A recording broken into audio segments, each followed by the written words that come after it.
Hello friends, good morning. তোমরা সবাই কেমন আছো? আশা করি সবাই ভালো আছো। তো চলো আজকের একটা ছোট্ট মিনি ব্লগ নিয়ে চলে এসেছি তোমাদের সামনে।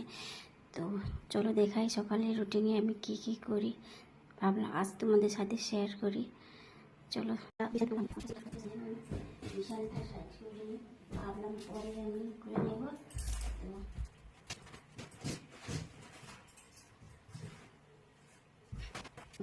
তো নিয়ে জেনে উঠাই নিয়ে গিয়ে, তো চলো বেবি উঠে পড়ো, উঠে পড়ো, চলো। Good morning.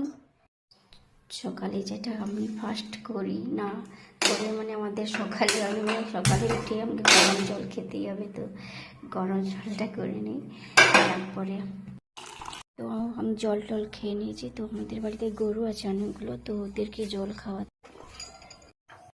খাওয়ানো হয়ে গেছে। চলে এসেছি মুরগির ঘরে, এবারে জল খাবার দেবো এখন। সকালে আমার এই রুটিন এখান থেকে শুরু, আমার মানে চলে এখন 12টা পর্যন্ত।